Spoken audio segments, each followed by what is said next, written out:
Baik, Assalamualaikum warahmatullahi wabarakatuh. Rekan-rekan pembelajar hukum yang saya hormati, yang saya cintai, pada kesempatan hari ini kita berbicara tentang hukum tidak hikmah lagi. Nah, tentu kalau berbicara tentang suatu ilmu pengetahuan, ya kita berbicara dulu tentang asal suku katanya atau secara etimologinya. Nah, hukum secara etimologi berasal dari kata hukum, ya, yang artinya adalah perintah. Hukum tadi atau HUKM ya, itu jamak dari kata ahkam yang artinya tadi perintah. Nah, selanjutnya apa pengertian hukum ini? Nah, pengertian hukum itu adalah seperangkat aturan hidup yang berlaku sekarang, yang dibuat oleh penguasa dan berlakunya dapat dipaksakan. Walaupun para ahli hukum itu belum pernah bersepakat tentang apa pengertian hukum. Namun untuk sebagai pegangan bagi orang yang belajar hukum, itulah definisi hukum untuk memudahkan memahami atau mempelajari hukum. Nah, selanjutnya rekan-rekan pembelajar hukum ya, dari mana asal mula hukum ini sejarahnya ya. Nah, kalau berbicara sejarah hukum, hukum secara ilmiah yang ada di Indonesia ini awal mulanya berasal dari Eropa, tepatnya dari Yunani.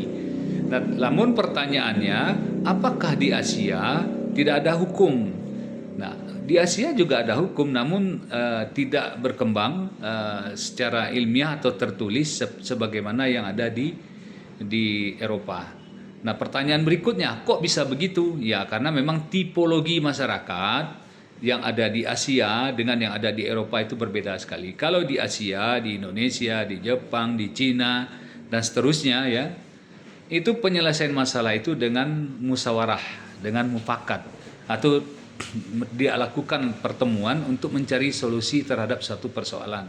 Nah, itulah tipologi masyarakat Asia. Namun, kalau di Eropa, tipologi atau tipe masyarakatnya itu adalah mereka itu make sure selalu membuat aturan yang tertulis sehingga bisa dipegang dan tidak bisa ditafsir-tafsir lagi. Jadi ada aturan hukum yang tertulis. Nah, itu bedanya. Kalau di Eropa aturan hukumnya tertulis, kalau di Asia aturan hukumnya tidak tertulis. Makanya hukum adat tumbuh dan berkembang di Asia. Nah, dari Yunani ini cerita kita tadi itu, kenapa bisa begitu ya? Karena masyarakat Yunani pada saat itu sekira 350 atau 400 tahun sebelum Masehi. Nah, Masehi itu ditandai dengan wafatnya Nabi Isa, artinya 400 tahun sebelum Nabi Isa meninggal, hukum itu sudah ada di Yunani. Nah, itu ditandai dengan pada zaman itu di Yunani itu sudah ada polis-polis kota-kota kecil di dekat Athena itu. Nah, namun di situ sudah ada pergaulan hidup ya.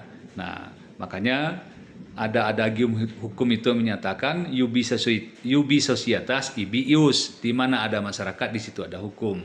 Nah, setelah masyarakat itu ada di Yunani itu, di kota-kota kecil, di polis di sekitar Athena, kan pergaulan hidupnya berjalan terus. Nah, karena mereka butuh butuh aturan hukum yang tertulis. Karena jangan lupa, orang-orang Yunani itu orangnya skeptis ya, tidak mudah percaya. Skeptisisme. Nah, jadi mereka butuh aturan hidup untuk menyelesaikan ketika ada persoalan, aturan hukum yang secara tertulis. Berbeda dengan di Asia tadi. Aturan hukum itu kalau ketika ada persoalan itu diselesaikan secara musyawarah dan mufakat. Nah, karena mereka butuh ya aturan hidup yang tertulis yang dituangkan dalam bentuk tulisan, di sekitar tahun 400 sebelum Masehi itu kaisar yang hidup itu adalah Kaisar Justinianus namanya. Jadi Kaisar Justinianus ini lalu memerintahkan ahli hukum pada saat itu yang namanya Tribonianus ya, disuruh untuk mengumpulkan materi-materi hukum yang ada pada saat itu untuk dibukukan. Nah, selanjutnya Tribonianus ini atas perintah Kaisar Justinianus mengumpulkan materi-materi hukum yang ada pada saat itu. Nah, apakah hukum itu hukum perdata atau yang hukum perorangan atau hukum dagang ya. Nah, dikumpulkan materi-materi itu. Nah, Tribonianus ini dibantu oleh istri Kaisar Justinianus yang bernama Ratu Theodora. Nah, jadi dia dibantu oleh Ratu Theodora untuk mengumpulkan semua materi-materi hukum dan nanti akan dikodifikasi ya, dituliskan.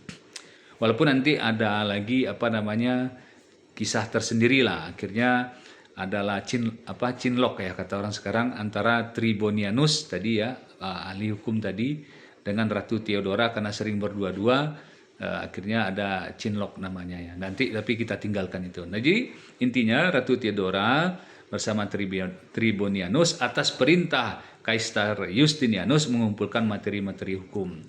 Nah, materi-materi hukum itu dikumpulkan ya. Ada 4 materi itu. Yang pertama Codex, yang kedua Digesta atau Digesten, yang berikutnya Institutiones namanya. Ya, yang ketiga, yang keempat Noveles.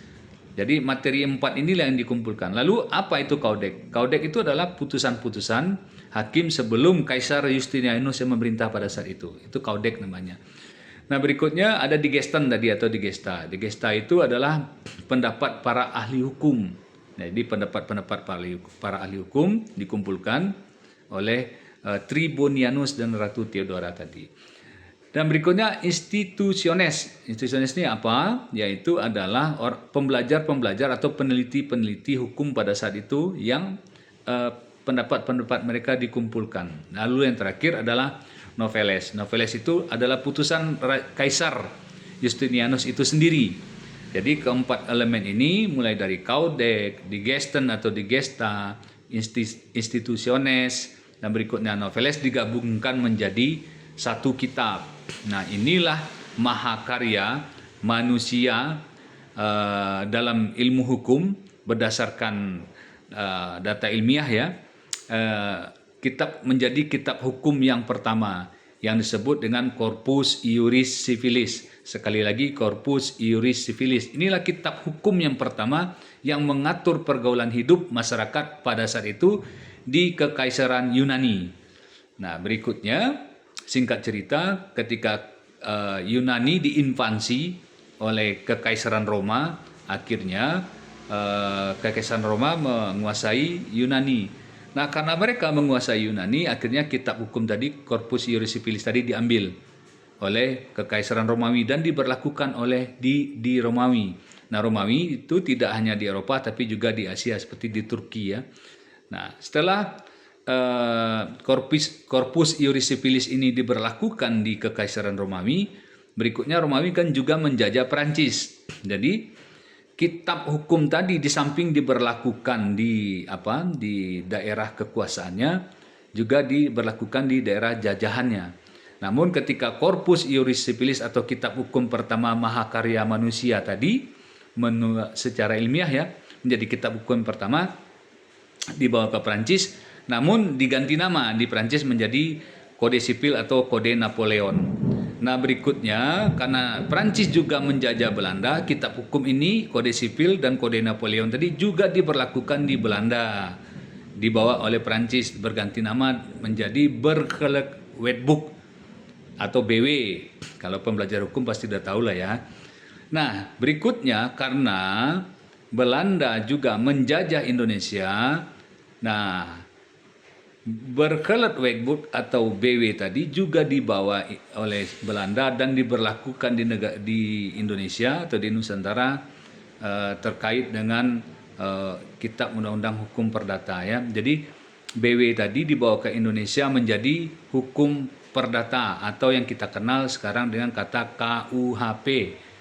Nah, kitab undang-undang hukum perdata itu asalnya dari Belanda, Belanda asalnya dari Prancis, Prancis asalnya dari Kekaisaran Romawi, Kekaisaran Romawi berasal dari Kekaisaran Yunani. Nah, jadi nampak sekali ya benang merahnya dari mana asal mula hukum itu. Asal mula hukum berasal dari Yunani. Nah, jadi di Indonesia berganti nama tadi ya menjadi kitab undang-undang hukum perdata. Nah, perdata itu sendiri berasal dari kata pradoto ya, dari bahasa Jawa kuno yang artinya mempertahankan hak. Jadi rekan-rekan pembelajar hukum yang saya hormati, yang saya cintai, nah itu ya flowchart ya istilahnya dalam ilmu manajemen, alur dari mana hukum itu sendiri, bagaimana sejarahnya, nampak bisa kita lihat bahwa ada tahapan-tahapan sejarah sehingga hukum itu tumbuh juga di Indonesia, berkembang. Dan KUHP tadi hingga saat sekarang masih berlaku di Indonesia sampai saat sekarang, sampai tahun 2024 bulan November ini masih diberlakukan, atau yang kita kenal dengan Kitab Undang-Undang Hukum Perdata. Nah, jadi itu saja yang bisa saya sampaikan. Semoga ada bermanfaat. Mohon maaf kalau ada kekurangan. Assalamualaikum warahmatullahi wabarakatuh.